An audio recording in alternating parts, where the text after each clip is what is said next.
I'm going to spill the beans behind the scenes because in this video, I'm going to share with you 11 job interview secrets that recruiters won't tell you, but I will.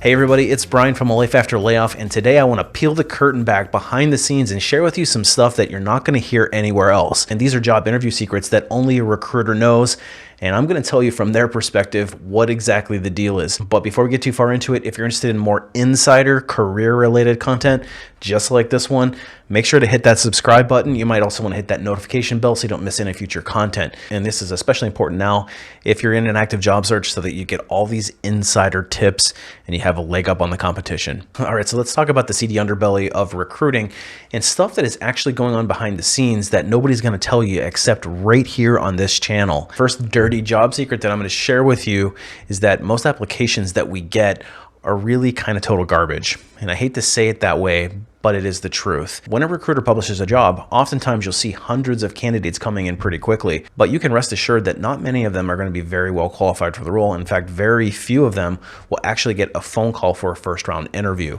And the reason being is that people tend to apply for jobs that they're hopelessly underqualified for, and a vast majority of these inbound applications just are a waste of time. So if you actually have a good resume that's a close fit, it's actually a pleasant surprise for the recruiter because we don't generally expect that we're going to hire somebody based on an application. We're usually going out and finding that candidate. And I would estimate maybe only 5% of inbound applications are actually qualified and would get a recruiter excited to speak with them. So the good news is that you can use that to your advantage. If you are a good fit for a job and you put together a really solid resume, you'll actually have a higher chance of getting noticed and cutting through all that chatter.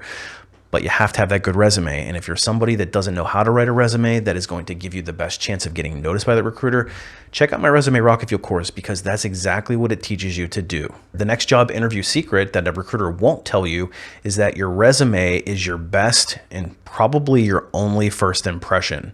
So if you don't have a good resume right out of the gate, you're going to be screened pretty quickly. And I will say you probably only have about 5 seconds to catch a recruiter's attention before you're dispositioned into either the yes pile or the no pile. Because once that first impression is made, you're generally not going to change their mind. And going in and revising an application after it's already been dispositioned is not going to move the needle.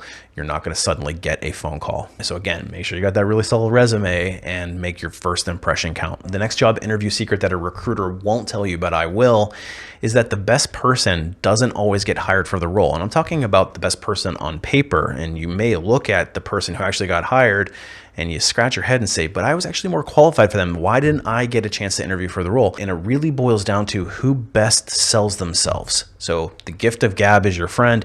If you actually have interview skills, you can convince a hiring team that you're the better fit, even though maybe on paper somebody else is. So it pays literally to have finely tuned interviewing skills. And what you need to interview for is going to change depending on the round. So when you talk to a recruiter, you're going to have to sell on one thing. And then when you get to the hiring manager, it's another thing. And then the panel interview is even going to have other stipulations that they're going to be assessing. And it's also worth pointing out that if you're good at building rapport and getting the interview teams to like you, it's going to give you a higher chance of getting through that interview process and getting that offer than it would be if you're somebody that's really well qualified but just is not good at selling themselves. You're stiff and you really can't establish good rapport back and forth with the interview team. So make sure you know how to sell yourself at each round in order to get to the end, and you don't have to be the best fit to do that. And here's another job interview secret that recruiters won't tell you. It's that generally speaking, we know within the first 10 minutes whether or not you're going to be a good fit for the role, and we're going to move you on to the next round. If you do the math on it, it's usually by the second or third question that we ask you, and we have a pretty good idea, a gut feeling of whether or not you're going to be able to get through the rest of our interview and check all of the boxes that we need. So it's crucial very early into your interview process to make a great first impression, because a favorable first impression is going to help us put you into that yes pile with more authority. And unfortunately, if you flounder through the beginning part of your interview, it's generally harder to play catch up at the end, although not impossible. But it's always better to just make a great first impression out of the gate. So know what you're doing, come prepared for the interview, and really wow that recruiter if you want to move on to the next round. The next secret that recruiters won't tell you, but I will, is that when you get to the end of the interview and you start to ask your questions, generally speaking, the recruiter already has their mind made up, so it's a little bit too late. And of course, if you're asking the questions to try to clarify something on whether or not you want to make a decision on the company, then it's a different story. But if you're using these questions to try to impress the interview team in order to get you into the yes pile, it's a little late for that, because again, we generally know in the first 10 minutes of the interview whether or not you're going to be a good fit for the role. So my advice would be to ask great questions. And if you need more help on what questions to ask, I'll leave a link for a video that I made that will break down 10 questions that you could ask during your interview. But more importantly, try to ask those questions earlier into your interview process so that you can position yourself to be the best possible fit throughout your interview and not at the end. Because it's going to be really hard to try to convince a recruiter who's already got you moved into the no bucket to move you back based on some question that you may ask them. And let's talk about that salary expectation question, because that is inevitably going to come up in your interview. And once we ask you what your salary expectations are, I want you to understand that it is not a trick question. We're literally just trying to understand what's your salary expectation. So do your due diligence and know how to answer that question before you go into the interview, and don't think of it as a trick that you're going to lock yourself into some really low salary. You're going to leave a lot of money on the table and it's going to be a bad outcome for you.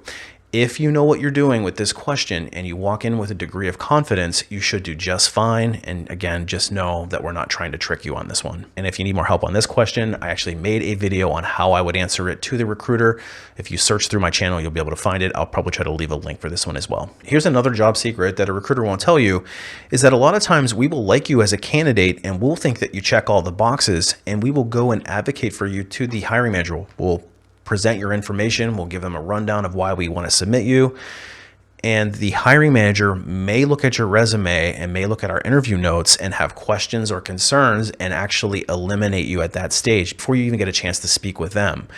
And it is frustrating for the recruiter in these cases, because sometimes it's really hard to convince a hiring manager who has certain biases, or they've had their mind made up over something arbitrary that we can't control. So just because you get rejected, it doesn't always mean that the recruiter did not submit you and that you weren't considered by the hiring manager. Taking that a step further, a lot of times the long delays in getting back to you are not the recruiter's fault. It's actually unresponsive hiring managers. And unfortunately, that's usually the main delay that we experience. And recruiters are just as frustrated as you are. We want to try to get feedback. More importantly, we want to try to get a butt in a seat as quickly as we can, because recruiters are graded on how fast they fill the positions. So when you have a hiring manager that's just not responsive and not giving feedback in a timely manner, the recruiter gets very frustrated, and there's not a whole lot that they can do other than continually bugging the hiring manager to make a decision. And I'll say this, if there's a long delay after your interviews, it's generally not a great sign, because what that means is that they're interviewing other people or they're undecided. Sometimes they're a little busy and can't get to it right away, but almost always it's going to be that they have other candidates that they want to flush out first. And if you haven't convinced the hiring manager and the interview panel that you're the best fit, then it's not a great sign when they're trying to see what else is out there. Because the next secret is if you're a home run hire, you knock it out of the park, and the hiring manager does not want to take the risk of losing you to another employer, they're going to make an offer happen very quickly. And I have seen people interview for the first round and get an offer in the very same day because they were that strong of a candidate.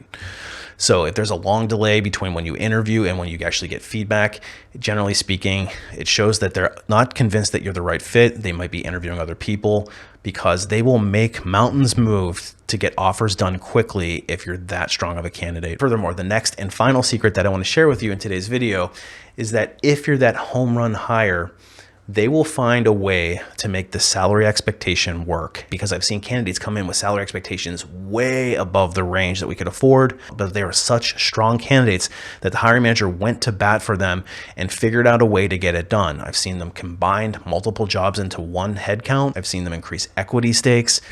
If you're a strong enough candidate, a hiring manager is going to figure out a way to get the deal done with you. So it's up to you to convince them that you're an absolute grand slam hire. And that's the pinnacle of insider hiring. So what does this all tell us is that there's a lot of things going on behind the scenes that maybe you weren't aware of. And this video is trying to illuminate some of that stuff for you. The important thing is that if you're somebody that is in a job search and you're not experiencing things moving as quickly as you want, make sure that your resume is as solid as possible. But if you're struggling to get through the interviews, that's where my course, the Ultimate Job Seeker Bootcamp, comes in. It's going to take you through each round of that interview process and give you tips and techniques for how to to ace it and ultimately land on the offer, and also how to negotiate it. But if you want to skip the recruiter altogether and head right to the front of the line, you really need to make sure that your networking and your LinkedIn game is on point. And that's where Unlocking LinkedIn comes in, because it's going to teach you how to get the recruiter to come to you. So if you're not getting a lot of recruiters to hit you up, check out Unlocking LinkedIn and it might help you. It's also going to teach you how to get access to the hidden job market, because that is a real thing and some of the very best jobs are listed there. But hey, hopefully this look behind the scenes at major corporations' hiring processes, in particular how recruiters perceive you, is helpful, and you can use this to your advantage in your own job search. Appreciate you watching, and as always, we'll see you on the next one.